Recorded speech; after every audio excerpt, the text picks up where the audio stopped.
Okay, so before we start training our Pokemon, we just need to make sure we've got a couple of things bought in our inventory. So when you're starting off this method, first thing you should go and do is head to the Artisan Bakery. From here, we need to make sure that we get ham, mayonnaise, and mustard. Basically, just purchase as much of it as you want. But yeah, we're just after ham, mayonnaise, mustard. And then after that, we will head over to the Shore Cans, which is in this exact same area. And that's where we'll be able to grab some pickles. So then we just run up here. So the sandwich we're going to be using is just a ham sandwich. Everyone should have access to it. And again, it's just ham, pickles, mayonnaise, and mustard. So once we have those items, we're just going to duck around the corner here and go to the Delibird Supplies. From the Delibird Supplies, we're going to buy ourselves some bottle caps. This is also a place where you can buy the power anklets if you choose to EV train. Now, in terms of how many bottle caps you're going to need is obviously going to be based on how many raids you've done. But if you want to max every IV stat, you're going to need 6 bottle caps. So that would be 120,000 coin or 120 LP. Obviously, you can skip this step if you've already bred down perfect IV Pokemon. That makes things a little bit easier again. But for this, I'm going to be starting with something that's not perfectly IV trained, just so I can show the whole process. Also from Delibird Supplies, you can buy these EV training items here. It's a little bit longer than what we're going to be doing, but it's the least expensive method.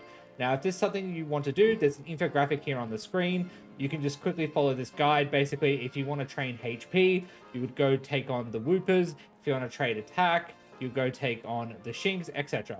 So this will also be in the description to download. It's fairly simple. You just attach the item to the Pokemon you want to train, and then you just simply knock out 28 Pokemon from the list for the stat you want, and that will max out the stats. Obviously, if you don't want to max out the stats, you get 9 per Pokemon that's fainted, so you can kind of do the math to figure out exactly how much you need. But yeah, that's a little bit longer, but it's definitely a cheaper method. So once we've got the bottle caps, we just need to head over to the other side, which is Chansey Supplies, and that's where we're going to purchase all our proteins. So once you've purchased all your picnic supplies, you want to quickly head to the other side of Mesagoza to go to Chansey Supplies. You can just fly over to the Pokemon Center here, or you can just ride your Miraidon or Koraidon over here. We want to go to Chansey Supplies so we can get a few different things. First of all, this is where we purchase our proteins and things, which will increase our EV stats. It's also where you can purchase ability capsule if you want to change your Pokemon's ability. If you're trying to get hidden abilities, you'll need to get an ability patch. To get ability patches, you need to complete 5-star or 6-star raids, and they are like a 1% drop from those. Also, once you're here, you can also purchase a mint, which will change the nature of your Pokemon. When you actually look at your summary of your Pokemon, it won't show the change of nature. So if I have a naive Pokemon, it's always going to say it's naive, but the actual stats is what's going to change. So for my Murkrow, I'm going to want Jolly, which means my stats will actually be plus speed minus special attack, but it still shows whatever its current nature is prior to me adding the mint. So 25 proteins will increase our EVs by 250. We'll then use some muscle feathers to get the extra 2 points. So our stat spread is going to be 252 attack, 252 speed, and then 4 in special defense. When it comes to using the smaller numbers, we're just going to use feathers. You can find a bunch of feathers over at the lake. They're pretty much on the water all over the place. The other option is you can buy 26 of what you're wanting, also like protein and Carbos for this, but that's going to be an extra $10,000 that you don't actually have to spend. Now, once we've done all the shopping and gotten all our items, we just need to fly over to Area 0 so that we can set up our picnic and start the leveling process. If you don't have access to the post game, you can still do this strategy. You just won't go to Area 0, but you'll in fact come up here to where the fairy base is. And then out in front of the fairy base, you can set up a picnic and you'll see a bunch of Chanseys spawn, which you can then defeat to get as highest level as possible. That's basically what we're going to be doing in Area 0, but the Chanseys in Area 0 are a higher level, so you do get pretty much more experience points out of it. Now, also, just make sure you have a lucky egg so you can attach that to your Pokemon that you're trying to train up. If you don't already have the lucky egg, you do receive one once you've done the 6th gym.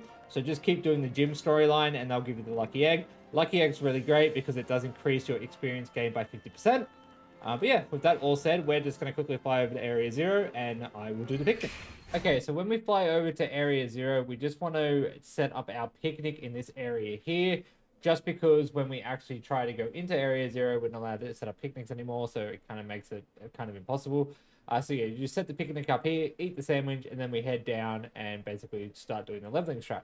However, before you start the picnic and start the leveling, make sure you've completely EV trained your Pokemon. The reason we do this is because basically what's going to happen is we're going to bash up a lot of Chanseys, and those Chanseys are going to constantly give us +2 HP EVs. And if you don't want HP EVs on your Pokemon, then you're basically going to have to then go find the berries that reduce your EV stats, which you can see over here. Basically, one berry will drop you to 100, and then another 10 berries to drop you all the way down to 0. So yeah, it's just always best to EV train before you actually start leveling, just to make sure that your EVs are exactly how you want. So when you want to apply your proteins, for example, just go here, go to 25, and Murkrow's now attack's gone up by 250 EVs. And then we also do the same for speed for this guy. Again, just add it up. And then for the rest of them, I'm going to be using 2 muscle feathers because that will give me my 2 attack stats that I'm missing. And then I'll also use 2 swift feathers, so that will give me my 2 speed stats that I'm missing. And then we'll also use 4 clever feathers, which will give me my final 4 special defense EV stats. Okay, and just to make sure that everything is sorted out correctly, you can come into this screen, go to check your summary, come into here, switch graphical, and you'll see that my attack and speed are completely leveled up. We know that they're completely leveled up because they are sparkling. If there is no sparkles, then that means you may still need some EVs if you're trying to completely max out a stat. All right, so with the picnic set up, we want to quickly hop in and we want to make the ham sandwich.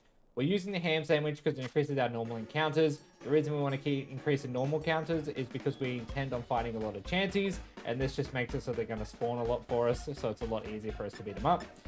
Now, when it comes to making sandwiches, to my knowledge, it doesn't matter what pick you use. I've tried a bunch of different ones. I haven't really made any changes, so just use whatever pick you wish. I just use the cheapest. And when you are making the sandwich, you have to make sure you put the ingredients actually on. If you accidentally drop a piece of ham or a pickle off the actual side of the map, it will disappear, and then that will change what you actually get for your encounters. So just make sure you actually put it all on properly. And then put on your bread and we stab it. If it's all done correctly, you should notice in the top right after the sandwich has been eaten that it will say normal encounter level 1. If that's the case, you've done it correctly, and we now have a 30-minute timer. So when you come into Area 0, we just want to teleport ourselves to research station number 3. And then we run outside the station and we head to the right. Once you head to the right, you'll see a cave. When we go into the cave, that's where we'll start spawning the Chanseys. And then from here on, we're going to basically just keep knocking out Chanseys by going into battles with them until our Pokemon hits level 50. Only reason why we're going to level 50 is because for competitive, you only need to be level 50. And level 50 is also all you need for hyper training. You can definitely use this strat to go all the way to 100 if you're trying to Terra raids or get Pokemon for that. But yeah, for competitive, you just need to go to level 50 and that's all that matters. So when you go inside the cave, you should start seeing a bunch of Chanseys spawn up. Sometimes they might not spawn up as fast as we wish. You may still see some of the water Pokemon and a bunch of Gabites, but they do start spawning. And then, yeah, you basically just go in and start beating up on them. You should get a lot of experience for your Pokemon, especially if they're holding the XP egg. I believe it's about 6,000. Yeah, Murkrow at the moment is getting 8,000. That one Chansey quickly jumped us up to level 22. So it's a really good strat. It definitely helps out getting things done fast. And now what I'm going to do is basically just keep going through it. And then I'll cut to when my Pokemon is level 50. Okay, so there we have it. There's my Murkrow. It's at level 51. I basically wasn't paying too much attention when it hit level 50, so I killed a couple of more Chanseys. It took me roughly about 35 Chanseys to get here. And in terms of time, it took us about 15 minutes. Now that obviously doesn't include the time it took me to explain some things and running to get here. So overall, it's a very quick strat. It's even quicker if you have any XP candies or rare candies from raids. That can make it go even faster. So definitely, if you have those, use them. I didn't use them for this, obviously, because I want to showcase how long it takes without them. But yeah, so now we're level 51. Next thing what we have to do is just to quickly hyper train our Pokemon. So to do that, we will just go to the map, and then we fly up here to Montenevra. And then basically across from the Pokemon Center, you'll see a man sitting next to an Abomasnow. they will help us hyper train our stats, and this is where the bottle caps come in. We'll see this man in the jacket. They will help us hyper train. If you have a golden bottle cap, it will train up all of the stats. Otherwise, if you only have normal bottle caps, you'll have to go in and train everyone individually. As we can see, my Murkrow actually came with the attack stats, so I only need to use 4 bottle caps because there's no point for me to raise special attack because, again, it's never going to use its special attack. So all you do is select one you want to train. I want to use bottle caps because that's all I have. Again, it'll show you here anything with a crown. That means it's already trained up, so you don't need to worry about it. So I'm just going to choose HP, special defense. HP, defense, special defense, speed. Start the training. And then this is going to max out all those stats. And then when I come into the box, I can see here that my HP is hypertrained, defense is hypertrained, speed and special defense also hypertrained, and my attack is best. So technically this is now a 5 IV Pokemon with, again, the 6 IV not being needed. So apart from the moves I need, this Pokemon is now completely ready for battle. I just need to equip an Eviolite to it and it's good to go. Now, also, if you are looking to change the Terra type of your Pokemon, so say you don't want to use one of its default Terra types, you can collect 50 Terra Shards from raids. And then what you do is you fly to the town where Larry lives, who, by the way, is the best character in the game. So we fly over to Medali. And then inside the place where we fought Larry in the first place, there's a lady who will take your 50 Terra Shards and create you a soup, which will change the Terra type of your Pokemon. And then we just talk to the lady at the back. See here, so they want to change anyone's Pokemon's Terra type.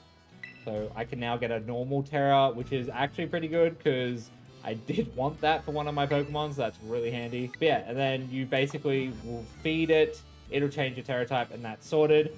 The only other way to kind of get the right Terra type you want is to hopefully find the Pokemon you're looking to train in a raid den. Now, again, you don't need to do this from level 1 like I did with an egg. You can do it with any Pokemon you catch, like a level 25, level 20, whatever. I just wanted to do it from scratch to show how fast all of this can actually be. So yeah, that's it. There's nothing else I need to do to make this Murkrow competitive. If I want to make an entire competitive team and I kind of do the same steps, at max, it'll take 3 hours to do 6 Pokemon. Obviously, it can be so much faster if you use the experience candies. The EV training might be a little bit different if you actually don't buy the calciums and things and you actually train the stats yourself. But again, knocking out 28 Pokemon to max a stat doesn't actually take that much time, so even that's quick as well. So yeah, that's pretty much everything you need to do from A to Z to get a Pokemon completely trained up for competitive. So let me know in the comments below if this was helpful, if you're interested in competitive at all, what type of teams you're looking to use. Personally, I like using Trick Room teams for the most part just because I like big, bulky Pokemon. And yeah, I will be starting to showcase my Master Cup runs and things on streams, and I'll do videos. So if you are interested in these type of guides, keep checking back because I will have more in the future. But yeah, that's basically going to be the video for today. Just wanted to make something as quick as possible to show you guys how to get this all done and get as many people into competitive as possible because I think it's really fun. So if you are enjoying these videos, please let me know by leaving a like down below. Also, don't forget to subscribe so that you do get notified when new videos come out. We also have a Discord set up. There will be a link to the Discord in the description along with the rest of my socials. So currently we're at 2,800 subscribers. We're aiming to hit 3,200 before New Year's. Hopefully that's something we can do. We've been pretty good at hitting all the other goals, so I kind of have a lot of faith in this one going well. But yeah, again, thank you guys so much for your support and for watching this video, and I'll catch you in the next one. Cheers!